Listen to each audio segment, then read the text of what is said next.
Molecular orbital is lower in energy, লিখছিস bonding molecular orbital is lower in energy, lower in energy. আচ্ছা bonding molecular orbital যেটা লিখেছিলি, তারপরে bonding molecular অরবিটালের পর ব্র্যাকেটে ক্যাপিটালে বিএমও লিখে রাখ। বন্ডিং মলিকুলার অরবিটাল যেখানে লিখেছিলি তারপরে ব্র্যাকেটে লিখে রাখছিস ক্যাপিটালে বিএমও, শর্টে বিএমও বলে, আমিও তুই তাই বলবো, ঠিক আছে। বিএমও, বিএমও মানে কি বন্ডিং মলিকুলার অরবিটাল, সব টার্মে ডিটেলসে আসছি। তাহলে BMO is lower in energy লিখেছিস, হয়ে গেছে সবার লেখা। তারপর লেখ and higher in stability, and higher in stability, BMO is lower in energy and higher in stability. Clear? Para change কর আবার, ওই পয়েন্টের মধ্যেই প্যারা চেঞ্জ করে লিখছিস। লেখ anti bonding molecular orbital, A N T I, anti, anti bonding molecular orbital, anti bonding molecular orbital ব্র্যাকেটে লিখবি হচ্ছে এবিএমও ক্যাপিটালে, ঠিক আছে। অ্যান্টি বন্ডিং মলিকুলার অরবিটাল ব্র্যাকেটে লিখবি কি এবিএমও ক্যাপিটালে, এবিএমও। লেখ is higher in energy, is higher in energy and lower in stability, is higher in energy and lower in stability, higher in energy and lower in stability. লিখেছিস? ওর মধ্যেই লেখ ওই এবিএমও, প্যারাটারা চেঞ্জ করতে হবে না, এবিএমওর মধ্যেই লেখ। লেখ ফর এবিএমও, ফর এবিএমও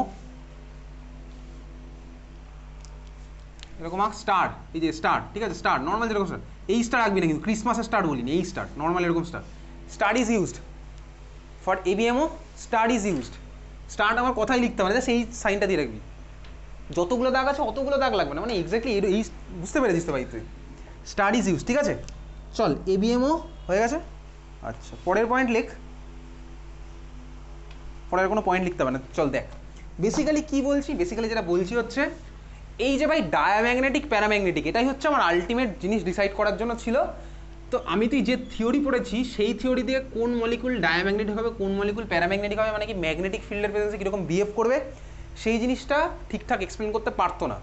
কেন এই জিনিসটা খুব দরকার? অবভিয়াসলি দরকার, কারণ ম্যাগনেটিজমের রেসপেক্টেই সব কিছু চলছে। ইলেকট্রিক ফিল্ড, ম্যাগনেটিক ফিল্ড এগুলোই দুনিয়াকে কন্ট্রোল করছে।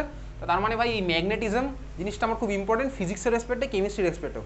কেমিক্যাল মলিকুলার ম্যাগনেটিক প্রপার্টি থাকে, এর জন্য অনেক রকম জিনিসপত্র থাকে ভাই। কেমিক্যাল মলিকুলার ম্যাগনেটিক প্রপার্টি থাকে বলেই মোবাইলের মধ্যে সব কিছু আছে, সেমিকন্ডাক্টর সব চলছে ওর পিছনে।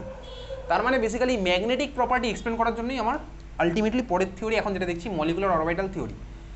মলিকুলার অরবিটাল থিওরি কি বলে ভাই? বলে হচ্ছে অ্যাটমের জন্য থাকে অ্যাটমিক অরবিটাল, মলিকুলার জন্য থাকে মলিকুলার অরবিটাল, যেগুলো তুই লিখেছিস খাতার মধ্যে। চল দেখি সিম্পল কেস আমি তুই দেখবো, ভালো করে দেখ। বিএমও এবিএমও প্রত্যেকটা টার্মে আমি তুই আসছি এখন। দেখ একটা অ্যাটমের অরবিটাল, অরবিটাল মানে কি ভাই? ইলেকট্রন থ্রি ডাইমেনশনে ওরিয়েন্টেশন। আমি তো দেখেছি অ্যাটমিক স্ট্রাকচার পড়েছি, তো অরবিটালে কে থাকে ভাই? ইলেকট্রন থাকে। ইলেকট্রন তো আমরা বেসিক্যালি ওয়েভের মতন, ইলেকট্রন যদি ওয়েভ হয় তাহলে ওয়েভের আমার একটা ওয়েভ ফাংশনও থাকে। ওয়েভ ফাংশনটাকে কী দিয়ে ডিনোট করে? বেসিক্যালি সাই দিয়ে ডিনোট করে। আর সাই স্কোয়ার দিয়ে কী ডিনোট করে ভাই? প্রবাবিলিটি ডেন্সিটি, ঠিক আছে। সাই স্কোয়ার দিয়ে ডিনোট করে হচ্ছে প্রবাবিলিটি ডেন্সিটি, আর সাই হচ্ছে আমার কি? Wave function. যাই হোক চল দেখ, ধর আমার একখানা অ্যাটমের একখানা অ্যাটমিক অরবিটালের সাথে আমার আরেকখানা অ্যাটমের আরেকখানা অ্যাটমিক অরবিটাল যদি কম্বাইন করে, তাহলে এই যে ভাই একখানা অ্যাটম আরেকখানা অ্যাটমের সাথে মিলে একটা মলিকিউল বানায়, এর মানেটা কি? একটা হাইড্রোজেন অ্যাটম আরেকটা হাইড্রোজেন অ্যাটমের সাথে মিলে মলিকিউল বানায়, তার মানে কি এরা দুজনে মিলেমিশে আমার বানাবে হচ্ছে H2, তাই তো বানাবে। একটা হাইড্রোজেন অ্যাটম আরেকটা হাইড্রোজেন অ্যাটমের সাথে মিলেমিশে বানাবে। তো এই হাইড্রোজেন অ্যাটমের কে ওভারল্যাপ করবে? হাইড্রোজেনের ইলেকট্রনিক কনফিগারেশন 1s1, এরও হচ্ছে 1s1। তো এই যে ভাই আমি তুই এতদিন দেখ হাইড্রোজেনের ইলেকট্রনিক কনফিগারেশন জানি, কিন্তু তোকে যদি কেউ প্রশ্ন করে H2 ইলেকট্রনিক কনফিগারেশন কী হবে, তুই কি বলতে পারবি? না ভাই বলতে পারবি না, তুই তো মলিকুলার ইলেকট্রনিক কনফিগারেশন জানিস না। তুই হাইড্রোজেনের জানিস 1s1, তাহলে H2 ইলেকট্রনিক কনফিগারেশন কি, সেগুলোই আমি তুই এখন শিখবো, ঠিক আছে। মানে আমি এখন ঢুকে গেছি মলিকুলের মধ্যে, অ্যাটমিক লেভেল নয়, এবার যাচ্ছি মলিকুলার লেভেল। তাহলে অ্যাটমের আমার কী হবে ভাই? ওয়েভ ফাংশন, আর ওয়েভ ফাংশন দ্বারা আমার ইন্টারাকশন করবে, তার জন্য আমার কিছুটা ফর্মাল। চল খাতায় আঁকতে আঁকতে যাচ্ছি একসাথে। ধর ধর আমি কি দেখছি, ধর এটা হচ্ছে আমার, ভালো করে দেখবি, ধর আমার একটা মলিকুল একটা অ্যাটম আরেকটা সিমিলার অ্যাটমের সাথে ধর কম্বাইন করবে। তাহলে আমি তো এখন ফিজিক্সের রেসপেক্টে দেখবো, কেমিস্ট্রির রেসপেক্টে পরের ক্লাসে দেখবো। আমি এখন ফিজিক্সের রেসপেক্টে জাস্ট দেখছি ওয়েভের সাথে ওয়েভের কেসটা কী হয়। এটা তুই ফিজিক্সে গিয়ে ডিটেলসে পড়বি, আমি অত বেশি ডিটেলসে যাবো না, আমার কেমিস্ট্রির পার্সপেক্টিভ যতটা যাবো আমি ততটাই যাবো। এটা পুরোপুরি ফিজিক্সের পার্ট, ঠিক আছে? ফিজিক্সে তো আছে, 11-12 সিলেবাসে ডিটেলসেই আছে। ধর আমার একখানা ভাই অ্যাটমিক অরবিটালের ওয়েভ ফাংশন, চল আমি ডিনোট করলাম ψ1 দিয়ে, বোঝা গেল? হ্যাঁ ভাই বোঝা গেছে। ধর এটা হচ্ছে আমার একখানা অ্যাটমিক অরবিটালের ওয়েভ ফাংশন ψ1, দিয়ে আমার ডিনোট করে। ধর আমি এটা ফেজ নিচ্ছি, এটা প্লাস হলে এটা হচ্ছে আমার -1, খুব ভালো কথা, বুঝেছিস? হ্যাঁ ভাই বুঝলাম। ধর আমি আরেকখানা সিমিলার ওয়েভ ফাংশন, তাহলে ধর ওকেও আমি ψ1 দিয়ে ডিনোট করছি, তাহলে আমি সিমিলার ফেজেই আমি নিলাম। তাহলে এদের মধ্যে যদি আমার হয় তাহলে এটাও আমার ψ1। আচ্ছা চল আমি এটা ψ1 বলেছিলাম, এটা ψ1 বলে মনে হবে ψ² মনে হয়ে যেতে পারে, চলো আমি এটাকে ψ2 দিচ্ছি, অসুবিধার কিছু নেই। তাহলে আমি প্রথম অ্যাটমিক অরবিটালটাকে বললাম ψ1, সেকেন্ড অ্যাটমিক অরবিটালটাকে বললাম কি ψ2, বুঝেছিস? হ্যাঁ ভাই বুঝলাম, ক্লিয়ার এত অবধি? দেখ এরা যদি আমার একে অন্যের সাথে ওভারল্যাপ করে, এগুলো ফিজিক্সের মধ্যে আছে, তাহলে আমার কি হবে, যে ছবিটা আমি তুই পাবো ফিজিক্সের ছবি, তাহলে আমার কী হবে বলতে, এদের অ্যাম্পলিটিউড যাবে বেড়ে, স্বাভাবিকভাবে এটা হচ্ছে আমার অ্যাম্পলিটিউড গেল বেড়ে। ক্লিয়ার, বুঝতে পেরেছিস? এই যে জিনিসটা, এটাকে ফিজিক্সে গিয়ে পড়বি, এটাকে কি বলে, খাতার মধ্যে লিখছিস আর আঁকছিস, এটাকে বলে হচ্ছে কি কনস্ট্রাকটিভ, খাতার মধ্যে লিখছিস কনস্ট্রাকটিভ ইন্টারফারেন্স। কনস্ট্রাকটিভ ইন্টারফারেন্স, এটাকে কি বলে, কনস্ট্রাকটিভ ইন্টারফারেন্স। বোঝা গেছে? হ্যাঁ ভাই বোঝা গেছে। ফিজিক্সের পার্ট পুরোপুরি তুই ফিজিক্সের টিচারকে জিজ্ঞেস করবি, ঠিক আছে? কনস্ট্রাকটিভ ইন্টারফারেন্স, এত অবধি ক্লিয়ার? বোঝা গেল? এটা ফিজিক্সের পার্ট, আমি অ্যাটমিক অরবিটাল ফিজিক্সের রেসপেক্টে ঢুকিয়ে দিচ্ছি, এত অবধি ক্লিয়ার? কনস্ট্রাকটিভ ইন্টারফারেন্স হয়েছে। সেকেন্ড দেখ, বোঝা গেল? চল এইবার আমি কি আঁকছি, আমি উপরে জায়গা ছেড়ে দিয়েছিলাম, হ্যাঁ কনস্ট্রাকটিভ ইন্টারফারেন্স হয়ে গেছে। চল এবার আমি আঁকছি কি পরেরটা, ধর আমি এবার দেখাচ্ছি, আমি উপর নিচ করে আঁকছি, ওই জন্য প্লাস মাইনাস ধর ছিল, এটাকে আমি ψ1 দিয়ে ডিনোট করছিলাম। ধর আমি কী করলাম, এবার এটাকে ধর উল্টে দিয়েছি, তার মানে কি অন্য অ্যাটমিক অরবিটালের ওয়েভ ফাংশন ধর আমার হয়ে গেছে হচ্ছে এরকম। তার মানে আমার এটা যদি হয়, এত অবধি ক্লিয়ার, বুঝতে পারছি? হ্যাঁ ভাই বুঝতে পারছি। যদি আমার এরকম হয় তখন আমার এটা ওয়েভ ফাংশনকে কী দিয়ে ডিনোট করে বলতো, ডিনোট করেছে এরকম -ψ2 দিয়ে। এটা তুই ফিজিক্সে গেলে পেয়ে যাবি, ঠিক আছে? এটা ধর আমার প্লাস হলে, এটা ধর আমার মাইনাস হয়েছে, তাই হোক প্লাস মাইনাস সাইন দেওয়ার দরকারই নেই, না দিলেও তোর হবে, কারণ তোকে পরীক্ষাতে এইসব ছবি আঁকতে দেবে না। ফিজিক্সে গেলে এই জিনিসগুলো ডিটেলসে বুঝে যাবি, এটা পুরোপুরি ফিজিক্সের পার্ট। প্লাস মাইনাস দিচ্ছি না, চলো এটা হচ্ছে ψ1, এটা হলো ψ2, ঠিক আছে? আচ্ছা দেখ, যদি আমার এরকম হয় তাহলে এবার কি হবে, যদি আমার এরকম হয়ে যায়, আচ্ছা এটা মাইনাস হবে, এটা প্লাস হবে, আগেটা আমার মনে হয় আমি এখানে প্লাস দিয়েছিলাম না, এটা মাইনাস করে এটা প্লাস করে, এটা মাইনাস এটা প্লাস হবে, তো এটা আমার তখন ψ2 দিয়ে ডিনোট করছে, ভালো করে দেখ। তাহলে দেখ এখানে আমার কি হবে বলতো ভাই, এখানে দেখ এটা আমার একে করবে ক্যান্সেল, এটা আমার করবে একে ক্যান্সেল, তখন আমি কী হবে বলতো, কোনো আমার এরকম কিছু হবে না। এই জিনিসটাকে বলে কি, এটাকে বলে হচ্ছে আমার ডিস্ট্রাকটিভ ইন্টারফারেন্স, এটাকে বলে কি ডিস্ট্রাকটিভ ইন্টারফারেন্স। তাহলে কনস্ট্রাকটিভ আর ডিস্ট্রাকটিভ বুঝলাম, এগুলো আমার ফিজিক্সের মধ্যে আছে। ডিস্ট্রাকটিভ ইন্টারফারেন্স বুঝেছিস, সেটা হচ্ছে ফিজিক্সের পার্ট, আমি এখন কেমিস্ট্রিতে ঢুকিনি। এইবারে কনস্ট্রাকটিভ ইন্টারফারেন্সের নিচে লেখ, কনস্ট্রাকটিভ ইন্টারফারেন্সের এবার নিচে লেখ, যদি আমার অ্যাটমিক অরবিটালের, ভালো করে দেখ, যদি আমার অ্যাটমিক অরবিটালের কনস্ট্রাকটিভ ইন্টারফারেন্স হয় তখন আমার ফর্ম হচ্ছে কি বলতো, BMO। আর যদি আমার ভাই অ্যাটমিক অরবিটালের ডিস্ট্রাকটিভ ইন্টারফারেন্স হয় তখন আমার কি ফর্ম হয়, ABMO, anti bonding molecular orbital, যেটা আমি মাথায় একটা স্টার দিয়ে ডিনোট করবো। বুঝলাম? হ্যাঁ ভাই বুঝলাম, আমি লিখে রাখলাম। তার মানে আমার কি হয় ভাই, BMO ABMO, আমি তুই লিখে রেখেছি, তুইও লিখে রাখলি খাতার মধ্যে। কনস্ট্রাকটিভ বলে আমার কি হবে, BMO, অ্যান্টি বন্ডিং আমার কি হচ্ছে ভাই, ABMO। ক্লিয়ার? দেখ আমি ইচ্ছা করে কি এঁকেছিলাম বলতো, আমি BMOটাকে নিচে এঁকেছি। কেন এঁকেছি ইচ্ছা করে নিচে, তার কারণ আমি যদি এখানে একটা এনার্জির অ্যাক্সিস লাগিয়ে দিই, যদি আমি একটা এনার্জি অ্যাক্সিস লাগিয়ে দিই তাহলে আমার কি হয়ে যাবে, দেখ আমি বলেছিলাম যে BMOর আমার কী হয় বলতে, এনার্জি আমার হচ্ছে লো, ওই জন্য আমি কি আঁকলাম, BMOর ছবিটাকে আঁকলাম হচ্ছে আমি নিচের দিকে। এনার্জি ওয়াইজ আমি যদি ভাবি তাহলে BMO আমার নিচের দিকে হবে, ABMO হচ্ছে আমার হাইয়ের দিকে হবে। এটা আমি কিছুক্ষণ আগে খাতার মধ্যে লিখে রেখেছি, তাহলে তুই নিচে লিখে রাখছিস। আমি তো যেহেতু ছবিটা এইভাবে এঁকেছি, তুই হয়তো এইভাবে আঁকিস নি, তাহলে আমি এখানে যদি এনার্জির অ্যাক্সিস দিই তাহলে আমার কি হয়ে যাবে ভাই, তাহলে BMO লোয়ার এনার্জি, ওই জন্য আমি দিয়েছি কি এনার্জি আমার নিচের দিকে হচ্ছে, এই অ্যাক্সিস বরাবর নিচের দিকে আছে, ABMO হচ্ছে আমার হাইয়ের দিকে, তুই নিচে লিখে রাখতে পারিস BMO lower energy, ABMO higher energy, এটাও তুই লিখে রাখতে পারিস। তাহলে BMO হচ্ছে কি আমার লোয়ার এনার্জি, ABMO আমার কি হচ্ছে হায়ার এনার্জি। এত অবধি ক্লিয়ার, বোঝা গেছে? হ্যাঁ ভাই ক্লিয়ার, বোঝা গেল। তাহলে এই হচ্ছে আমার কি কনস্ট্রাকটিভ ইন্টারফারেন্স আর ডিস্ট্রাকটিভ ইন্টারফারেন্সের part with respect to physics, বুঝলি? চল বোঝা গেছে। তো এই জিনিসটাকে আমি তো এইভাবে আঁকবো না, আমি কেমিস্ট্রির পার্সপেক্টিভে আমরা ব্যাপারটাকে ফেলবো। যদি কেমিস্ট্রির পার্সপেক্টিভে ফেলি তাহলে আমার কি হচ্ছে চল দেখা যাক। এটা সবার আঁকা হয়ে গেছিলো? হ্যাঁ ভাই আঁকা হয়ে গেছে, চল আমি এটাকে মুছে দিলাম।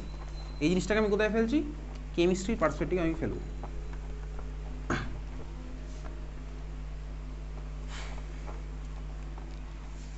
তার মানে কি হলো বলতো, দুখানা অ্যাটমিক অরবিটালের কম্বিনেশনে আমার কনস্ট্রাকটিভ হতে পারে, ডিস্ট্রাকটিভও হতে পারে।